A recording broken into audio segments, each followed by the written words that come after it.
বিশ্বমঞ্চে আবারও বাংলার সাফল্য। আন্তর্জাতিক স্বীকৃতি পেল গোবিন্দভোগ, তুলাইপাঞ্জি এবং কনকচুর চাল। এই তিন ধরনের চালকে ফুড অ্যান্ড কালচার হেরিটেজের স্বীকৃতি দিয়েছে রাষ্ট্রসংঘ।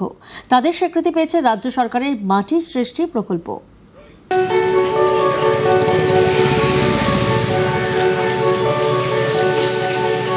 সুস্বাদু চাল গোবিন্দভোগ, তুলাইপাঞ্জি এবং কনকচুর, এই তিন চালকে হেরিটেজ স্বীকৃতি দিল রাষ্ট্রসংঘ।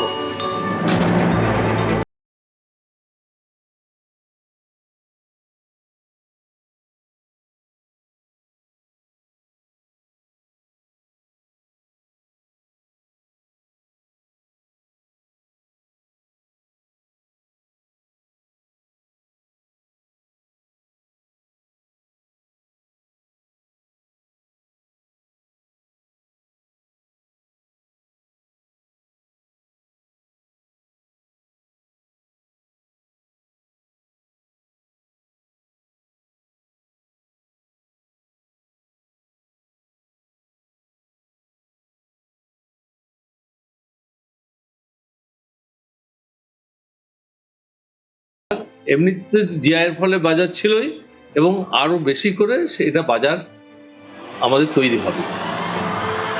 দক্ষিণ চব্বিশ পরগনার জয়নগর, রায়দিঘি, কুলপি এই সব জায়গায় উৎপাদিত হয় কনকচুর। এই কনকচুর চাল থেকে তৈরি হয় সুস্বাদু মোয়া। এবার সেই চালই পেল হেরিটেজ তকমা। স্বীকৃতি পাওয়ার ফলে কি হবে, মানে এর প্রচার এবং পরিচিতি অনেক অনেক বেড়ে যাবে। আমি এই যে মহাবেশী হিসেবে বলতে পারি, এটা আমাদের কাছে একটা বড় প্রাপ্তি, এবং এর জন্য মহারও কদর বিশ্ব দরবারে বাড়বে।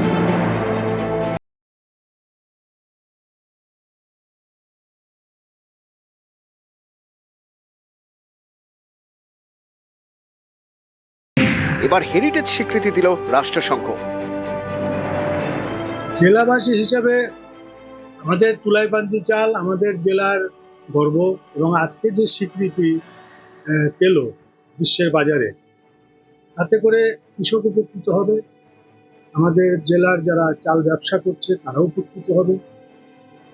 নিঃসন্দেহে এটা আমাদের অর্থনীতিতে একটা নতুন গতি প্রদান। নিউজ 18 বাংলা।